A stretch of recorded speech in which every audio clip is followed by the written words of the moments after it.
uyu mugabo mubona yitwa Christopher Onyum Okero, ni umugabo wo mu gihugu cya Uganda ushinjwa kwica abana bane bari munsi y'imyaka 4 y'amavuko, hanyuma akaba yarabasanze ku kigo cy'amashuri. Abana rero yishe harimo uwitwa Keisha Agmerhut, hari Ryan Odeke, hari Gideon Eteku ndetse na Ignatius Seruyange cyangwa se Seruyange. Yes, aba rero n'abana yishe asanze ku kigo cy'amashuri. Uyu rero witwa Christopher Onyumu Okero akaba ari umugabo w'imyaka 39. hanyuma uyu mu nkuru yiwe ni umugabo warebaye muri Leta Zunze Ubumwe za Amerika, hanyuma aza kuvayo amaze hafi imyaka 20, aza kuza mu gihugu cya Uganda, hanyuma aza kujya ku ishuri ryitwa Gaba Early Childhood Development Project School. Ni ishuri ry'umuryango cyangwa se ry'itorero rya ADPR mu gihugu cya Uganda. Hanyuma ni mu gace kitwa Gaba Parish, Makinye Division, Kampala City. Hanyuma uyu mugabo akaba yaragiyeyo bwa mbere yitwaje ko ashaka kureresha y'umwana cyangwa se kujyanayo umwana. hari ibindi bigo yagiye ajyaho ariko biza kumwangira, hanyuma aza kujya kuri iri shuri ryitwa Gaba Early Childhood Development Project. hanyuma aza kugenda nk'umuntu wari wese, nk'umubyeyi ugiye kwaka umwanya ku ishuri. hanyuma agezeyo bwa mbere babaza ibikoresho, babaza n'amafaranga. hanyuma ku munsi wakurikiyeho yaragiye, amaze kugerayo arinjira, agenda avugana n'umuyobozi w'ishuri, yishyura amafaranga cyangwa se reka mbyite nk'ibihumbi 190 na bingahe by'amagande, imitwaro 19. hanyuma amaze kwishyura yari afite n'igikapu. amaze kugira igikapu, amaze kugera hanze aragenda agera kuri gate, ahita agaruka nanone. arangije atangira gusogota cyangwa se kwica abana barimo bakina hanze aho ngaho. uyu rero Christopher Okero Onyum nyuma yaho yaje gufatwa n'inzego z'abaturage ndetse n'inzego z'umutekano. ni inkuru rero yavugishije benshi cyane mu gihugu cya Uganda, bibaza ngo ese umutekano wo ku bigo by'amashuri bihagaze bite? ese gute umuntu aza gutyo akaza akica abantu hanyuma nta yandi makuru abantu bamaze kumenya? hanyuma bamaze kumufata, mu ijwi rye yavuze ko atari we wenyine, ndetse nubwo bamufashe bitarangiriye aho ngaho.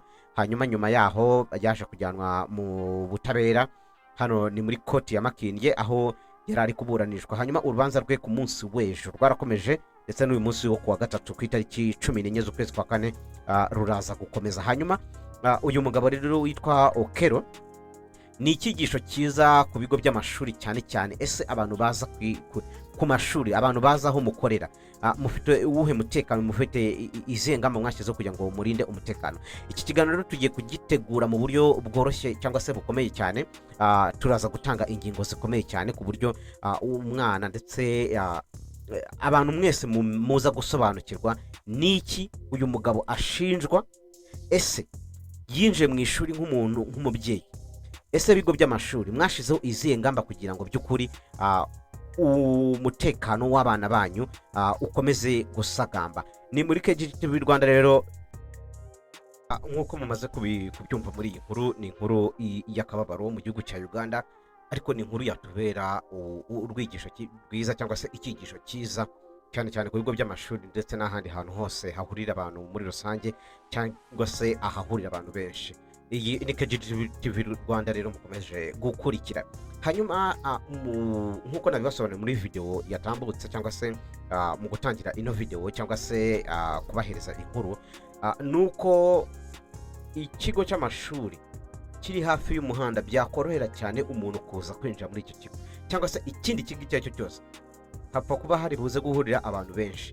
wowe cyangwa se mwebwe muyobora aho hantu, ni izihe ngamba mwashyizeho kugira ngo umuntu wese umaze kwinjira muri icyo kigo aba afite umutekano wuzuye, cyangwa se umwana wese winjiye muri icyo kigo cy'amashuri? ubwo hano ndashaka kwibanda cyane ku bigo by'amashuri, yaba abanza, ayisumbuye, aya maternelle, gipfa kuba ari ikigo cy'ishuri cyangwa se ahandi hantu hahurira n'abantu benshi. hanyuma tukareba ese ni izihe ngamba mwashyizeho kugira ngo umuntu wese yari ari winjiye aho muri ngaho gereza cyangwa abe se afite kuburana, umutekano wuzuye. yageraga gutya Hanyuma agahabwa tuzi bimwe mu banyarwanda dukurikize batigeze experience bishyura. tumaze Reka gukora twumve muri iyi rero nkuru, inkuru uko hari ukugenzura neza abinjira n'abasohoka, hagashyirwaho ingamba, ibigo by'amashuri gushyiraho uburinzi ku mashuri, ntihagire umuntu winjira ku ishuri atanditswe cyangwa se ngo amenyekane, amenye ikimuzanye, ndetse n'igihe yinjiye habe gukurikira neza steps ziwe zo kugenda. Ese by'ukuri icyaje yanditse mu gitabo nicyo agiye gukora? Hari abashyitsi bose, bibaye byiza bazajya bashyirwaho uburyo bwiza bwo kubanza kwaka randevu cyangwa se visite yo kuza, hanyuma amarembo akagira umuntu uyacunga. Hari ibigo byinshi cyane usanga nta muntu uri ku marembo, nta muntu uri ugenzura abantu binjira, umuntu uko aje agahita yinjira, agakomanga cyangwa se agahita yinjira nta mugenzuye. Hanyuma kandi ikigo cy'amashuri gikwiye kugira abatojwe umutekano cyangwa se mu buryo bw'umwihariko, apana kuvuga ngo ufasha umuturage, umusivili uri hariya yangaje kurinda umutekano. Hakaba hari imyitozo runaka yahawe ndetse n'uburyo bw'ubutabazi igihe runaka habayeho nk'iyo kesi, kuko nko muri iyi nkuru twumvise nuko iki kigo cy'amashuri nta muntu n'umwe wari ushinzwe umutekano kuri gate. Hano rero ni byiza ko mushaka umuntu ubisobanukiwe neza, kugira ngo anytime nihazaho iyo mbogamizi yo kuvuga ngo hari umuntu winjiranye iterabwoba mu kigo, ninde umukurikirana, gushishoza ku bantu bakekwa, kugira umuntu watojwe iyo arebye umuntu uje ku kigo amenya neza ati uyu muntu ibyo byose aje gutya. Buri inzego z'umutekano mushobora guhurira ahantu zikakuvuga ngo hagarara, zikakwitegereza zikamenya icyo utekereza, cyangwa se kuba barigishijwe iyo psychology yo kumenya umuntu. Hanyuma ukwiye kandi kumenya ibyinshi bitandukanye, hanyuma bakagira n'ibikoresho. Abo bantu bari ku marembo bakagira ibikoresho birinda umutekano. Hanyuma like nk'uturadiyo, hari kuba bafite uburyo bwa communication bworoshye. Hari umuntu winjiye, ese ni ngombwa kujya guhamagara umuntu ku munwa, wa muntu deja waje guteza akaga ashobora guhita abimenya. Ariko bafite twa turadiyo, ibyombo byo bakwita nk'ibyombo, bakavuga ati hari umuntu winjiye tumukurikiza. Hakaba hari umuntu wasigaye ku irembo, ariko na wa muntu uri mwe imbere akagira uburyo bwa communication. Hanyuma ikindi, ikigo cy'amashuri mukwiye kwiga gushyiraho CCTV cameras zicunga umutekano, zikamenya uwinjiye, zikanariza ayo mashusho, zikayanariza. Hanyuma kamera ku marembo, ku nzira, hari n'umuntu ukurikirana umunsi ku munsi izo kamera. Ese umuntu winjiye ku ishuri, ese umuntu wasirisimbye aho ngaho ku ishuri yari muntu ki, yashakaga iki? Ese by'ukuri, kuko kamera nayo idakurikiranywe amafaranga yaba apfuye ubusa. Hari ibigo by'amashuri bigenda bigashyira hariya kamera bikitwa ko zihari, ariko zikaba nta muntu ugenzura. Nibura niyo atagenzura isaha ku isaha, ariko ku mugoroba cyangwa se ku masaha yo ku mugoroba akaza kugenzura, akanariza amashusho yiriwe mu kigo. Hanyuma hari ugushyiraho gahunda y'ibikorwa byihuse, cyangwa se emergency, mu gihe habaye ibiza cyangwa se ikintu nk'iki ngiki ku kigo cy'ishuri. Ni byiza ko hashyirwaho ahantu runaka hakwihutishirizwa abana mu gihe habaye nk'ikintu nk'iki ngiki. Si n'umutekano gusa ku bijyanye wenda n'umuntu waza ku ishuri aje kugira nabi, ariko wenda hashobora kuba nk'inkongi y'umuriro. Ese abo bana mu gihe bavanywe mu mashuri bashyirwa hehe? Hagashyirwaho center, abana aho bajya mu gihe bari mu kaga, ndetse n'abarimu hakabaho gutoza abarimu no gutoza abana ati igihe habaye ikintu runaka ni byiza ko tubikora gutya. Izo inyigisho zigahoraho umunsi ku munsi. Hanyuma buri wese akamenya iyo gahunda, cyangwa se iyo gahunda yitwa gushyiraho gahunda y'ibikorwa byihuse, emergency response plan, ikigishwa hagati y'abarimu, abana n'umuntu wari wese ukora mu kigo, ku buryo habaye icyo kintu runaka aba afite ubumenyi ati nditabara muri ubu buryo, ndajya ahangaha. Yes. Ikindi gikwiye gushyirwaho ni imyitozo, nk'uko bakora fire drill cyangwa se uburyo bwo kurwanya umuriro. Ni byiza ko banatozwa ati igihe umuntu aje hano mu ishuri cyangwa se mu kigo agateza umutekano muke, ni byiza ko abana nabo baba bafite ubumenyi. Lockdown drills, evacuation drills, uburyo bwo gusohoka ahantu mu gihe bahuye n'ibyago. Ibi bintu bigashyirwamo imbaraga cyane. Hanyuma ikindi, ibigo by'amashuri mukwiye kugirana ubufatanye n'inzego z'umutekano. Ushobora gusanga wenda nk'umuyobozi w'ishuri cyangwa se abantu bo mu ishuri badafite na nimero za polisi. Igihe runaka habaye nk'icyo kintu, ugasanga polisi ntimenyeshejwe ngo nibura ize itabare hakiri kare. Ibyo bintu rero bikwiye gushishikazwaho cyane.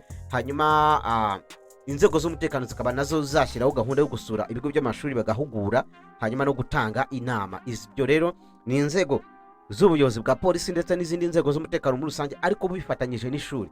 Ishuri mufite izihe nzego mukorana kugira ngo umutekano wanyu cyangwa se abinjira muri icyo kigo ube ugenzuwe neza. Hari no gukoresha uburyo bwo gutanga amakuru, reporting system. Abana n'abarimu bagiraho batanga amakuru, batanga amakuru igihe habaye ikintu runaka. Hakaba hari uburyo bwashyizweho bwo gutanga amakuru mu buryo bwihuse.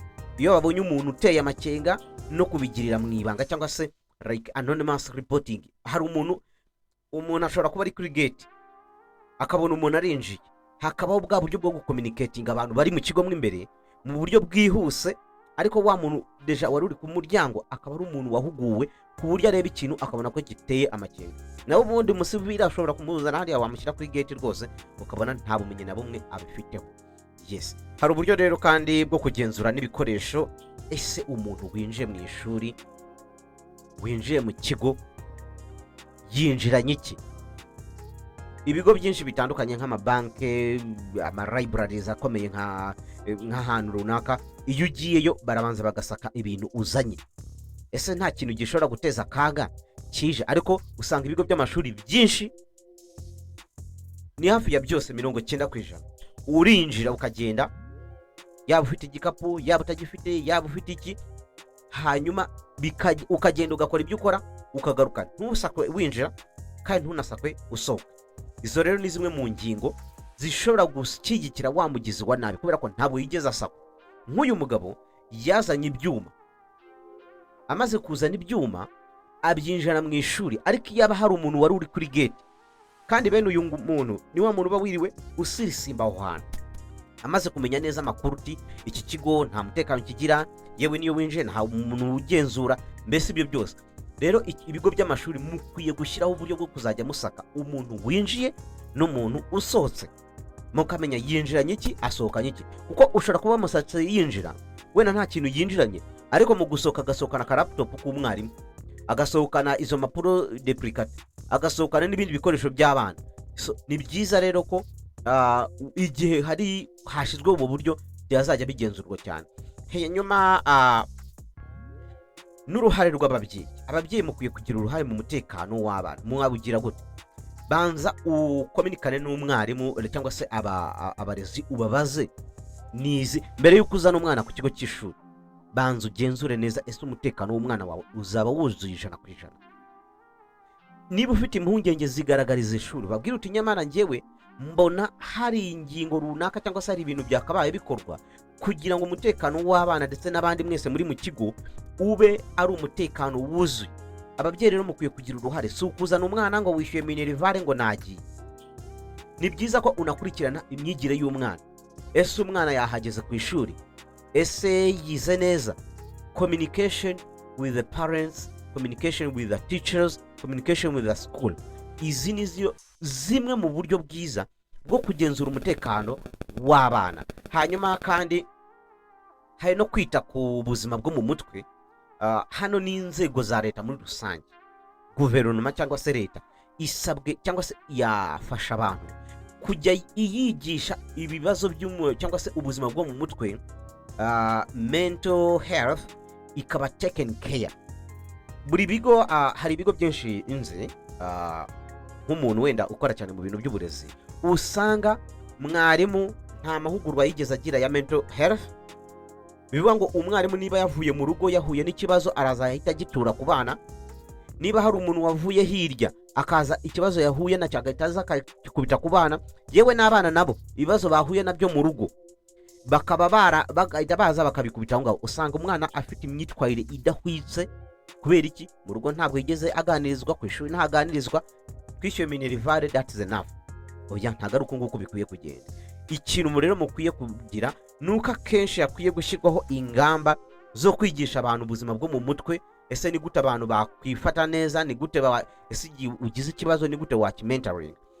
Yes, hanyuma no kugenzura imico cyangwa se imyitwarire idasanzwe aha n'inzego za leta, yaba ku nzego kuva ku nzego z'ibanze kugera ku rwego rw'igihugu, bagashyiraho uburyo bwiza bwo kwigisha abana cyangwa se n'abantu bakuru muri rusange. Igihe wumva ufite ikibazo runaka, hakaba hari ahantu runaka ushobora kugenda ukaba wafashwa. Hanyuma umutekano ntabwo ari amahirwe, ahubwo ni gahunda. Ikigo cy'amashuri, rusengero, ibigo bya leta, ibigo by'abikorera, mufite gahunda yo gucunga umutekano w'abantu babagana. Ishuri rititeguye ni nk'urugi rufunguye, kubera ko ishuri ryinjiramo n'abantu benshi. Hari uza nk'uyu nguyu yaje yitwaza ko ari umubyeyi, hari undi ushobora kuza akitwaza ko ari umusponsa, hari undi ushobora kuza akitwaza ko acuruza ibitabo, ni inzego nyinshi cyane zishobora kuza zikayobya uburare. Ishuri rero mu gihe rititeguye riba rimeze nk'urugi rufunguye, kuko buri muntu wese araza akinjira agasohoka. Kurinda umwana umwe ni inshingano zacu twese, yaba njyewe mwarimu, we muyobozi w'ishuri, we mubyeyi, njyewe mubyeyi, inzego z'umutekano, inzego bwite za leta.